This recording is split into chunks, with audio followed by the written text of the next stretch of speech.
নমস্কার বন্ধুরা, green gardening family YouTube চ্যানেলে আপনাদের স্বাগত। সবাইকে আন্তরিক অভিনন্দন জানিয়ে শুরু করছি আজকের ভিডিও। বর্ষাকালে যে সমস্ত গাছের অসুবিধা হয়, অর্থাৎ ফলন হয় না, গাছ মৃতপ্রায় হয়, তার মধ্যে কিন্তু অন্যতম লেবু গাছ। লেবু গাছে প্রচুর জল কখনোই প্রয়োজন হয় না, কিন্তু বর্ষাকালে অত্যাধিক জলের জন্য লেবু গাছের ফলন তো দূরের কথা, গাছ একেবারে মৃতপ্রায় হয়ে যায়।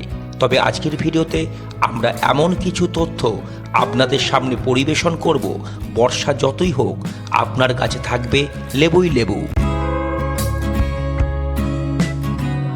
বর্তমানে আমরা লেবু ছাড়া চলতেই পারি না। শরবত বলুন, ভাতের সাথে বলুন, রান্নার কাজে বলুন, লেবু আমাদের প্রতিনিয়ত লাগে। আর লেবু তো খাওয়া স্বাস্থ্যের পক্ষে খুবই ভালো। বর্ষাকালে আমাদের গাছগুলোর দিকে যখন আমরা তাকাই, আমরা খুব হতাশগ্রস্ত হয়ে পড়ি। আপনি সর্বপ্রথম যে কাজটা আপনাকে করতে হবে, জল কম দিতে হবে। তবে এই কথাটা কিন্তু যতটা সহজ ততটাই কঠিন, কারণ বর্ষাকালে প্রচুর জল হয়। গাছের মাটির গোড়ার মাটিগুলো সবসময় ভিজে থাকে, ফলে ছত্রাক দ্বারা আক্রান্ত হওয়ার সম্ভাবনা থাকে। টবের গাছের অবস্থা তো আরও খারাপ হয়। এমতো অবস্থায় আপনাকে কি করতে হবে? গোড়ার যে ভিজে মাটিগুলোকে আপনাকে তুলে নিতে হবে। সেই তুলে নেওয়া মাটিগুলোকে রোদে ভালো করে শুকিয়ে নিন। অতিরিক্ত মাটিগুলোকে শুকিয়ে নেওয়ার পরে আপনার যে গোড়ায় রোদ গাছে যেন লাগে, সেদিকে আপনাকে লক্ষ্য রাখতে হবে। গাছের গোড়ায় রোদ পড়লে গাছ ছত্রাক মুক্ত হয়ে তরতাজা হয়ে উঠবে। সাথে সাথে আপনাকে কি করতে হবে? 1 লিটার জলে 2 গ্রাম যে কোনো ফাঙ্গিসাইড, সাব ফাঙ্গিসাইডটা ব্যবহার করতে পারেন, গাছে আপনি দিয়ে দেবেন। এবার আপনি 2 থেকে 3 দিন আপনার লেবু গাছে জল দেওয়া বন্ধ করে দিন। খুব রোদ যখন আপনার গোড়ায়, গাছের গোড়ায় পড়বে, সেটা টব বলুন, আপনার বাগানের গাছের গোড়ায় বলুন, দেখবেন মাটিগুলো শুকিয়ে যাবে। মাটিগুলো যখন আপনার শুকিয়ে যাবে, আপনার 2 থেকে 3 দিন আগে যে মাটিগুলো তুলে রেখেছিলেন, সেগুলো আপনি এবার নিয়ে আসুন আপনার গাছের গোড়ায় দেওয়ার জন্য।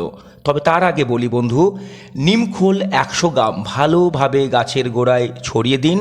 তারপর আপনার 2-3 দিন আগে যে তুলে রাখা মাটিগুলো দিয়ে ভালোভাবে ঢেকে রাখুন। আপনি একটা কথা মনে রাখবেন, বর্ষাকালে গাছের আপনার ট্রিমিং করতে হবে। প্রুনিং যেটাই বলুন না কেন, আমরা যেমন নখ চুল কাটি, আমরা বুঝতে পারি না, গাছেরও সেই রকম শুকনো ডালগুলোকে অবশ্যই কেটে ফেলতে হবে বর্ষাকালে। এবার দেখুন, আপনার গাছে যদি বর্ষাকালে লেবু থাকে, সেই লেবুগুলোকে আপনি সর্বপ্রথম তুলে নিন। তুলে নিয়ে সেগুলো আপনি খেয়ে নিন, কিংবা আপনার প্রতিবেশী কাউকে দিয়ে দিন। এবার বর্ষাকালে 2টো উপাদানের ঘাটতি কিন্তু লেবু গাছে হবে। 1 নম্বর ক্যালসিয়াম, 2 নম্বর হচ্ছে আয়রন। আপনি ঘরোয়া উপায়ে ক্যালসিয়াম এবং আয়রনের ঘাটতি মেটাতে পারেন বর্ষাকালে। সেটা আমরা কিভাবে করবেন পরে বলবো, তার আগে একটু আপনাদের বলে রাখি, বর্ষাকালে 1 লিটার জলে 10 ml অ্যালোভেরার রস, 10 গ্রাম হলুদ গুঁড়ো মিশিয়ে গাছকে খুব ভালোভাবে আপনি স্নান করিয়ে দিন। স্প্রেয়ার মেশিন ব্যবহার করবেন না। হলুদ গুঁড়ো দিলে কিন্তু স্প্রেয়ার মেশিন খারাপ হওয়ার সম্ভাবনা থেকে যাবে। বর্ষাকালে যে কোনো গাছে বৃদ্ধির সময়, এই সময় গাছ কিন্তু তার কিশলয়গুলো বের করে। আপনি বৃষ্টির জল গাছে লাগান, কোনো রকম চিন্তা করবেন না। যদি ভাবেন বৃষ্টির জল লাগলে গাছ আমার পচে যাবে, মরে যাবে, এই ধারণা পাল্টে ফেলুন। বৃষ্টির জলের মধ্যে প্রচুর পুষ্টি উপাদান থাকে, গাছের ক্ষেত্রে যেটা অমৃত। আপনি যদি দ্রুত ফল পেতে চান আপনার গাছে, আপনি হরমোন প্রয়োগ করতে পারেন, যেটা অনেক নার্সারিতে করে, তারপর কিন্তু গাছ আপনাকে বিক্রি করে। তা কি হরমোন আপনি প্রয়োগ করবেন? 1 নম্বর ফ্লোরা আপনি ব্যবহার করতে পারেন। 2 নম্বর প্লান্ট ফিড। 1 লিটার জলে 2 ml দিয়ে আপনি গাছকে ভালো করে স্নান করিয়ে দিন, কিংবা গাছে স্প্রে করে দিন।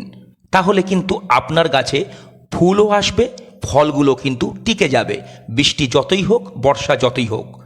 সুষম মাত্রার সার প্রয়োগের কিন্তু প্রয়োজন আছে, তবে বর্ষাকালে একটু সার থেকে দূরে থাকুন। পটাশিয়ামের অভাবে, ক্যালসিয়ামের অভাবে, বোরনের অভাবেও কিন্তু ফল হয় না কিংবা ফল ঝরে যায়। জিঙ্কের অভাবেও হতে পারে। আপনি দুটো জিনিস মনে রাখুন, বর্ষাকালে আপনাকে দুটো জিনিস মেনটেন করতে হবে। 1 নম্বর ক্যালসিয়াম, 2 নম্বর আয়রন। আপনি যদি বাজার থেকে কিনে এনে ক্যালসিয়াম কিংবা আয়রন ব্যবহার করতে পারেন ভালো, আর যদি না করতে পারেন বন্ধু, আপনি একটা চক ভালো করে গুঁড়ো করে গাছের গোড়ায় দিয়ে দিন, কিংবা ডিমের খোসাকে ভালো করে মিক্সিতে গুঁড়ো করে গাছে দিয়ে তারপর জল দিয়ে দিন। তাহলে দেখবেন আপনার ক্যালসিয়াম আয়রনের ঘাটতি হচ্ছে না। আয়রনের জন্য আপনি আরেকটা পদ্ধতি অবলম্বন করতে পারেন। পুরনো পেরেক আপনি জলে ভিজিয়ে রাখুন, সেই জলটা গাছে দিয়ে দিন, তাহলে আয়রনের ঘাটতি কিন্তু হবে না। বর্ষাকালে পোকামাকড় অবশ্যই হবে, তার জন্য আপনাকে ব্যবস্থা নিতে হবে। 1 লিটার জলে 2 গ্রাম একতারাটা অবশ্যই আপনি লেবু গাছে ব্যবহার করতে পারেন। তাহলে দেখবেন আপনার গাছ কীটপতঙ্গ মুক্ত থাকছে। আপনি লক্ষ্য রাখবেন বর্ষাকালে যেন আপনার গাছ দ্রুত বৃদ্ধি না হয়ে যায়।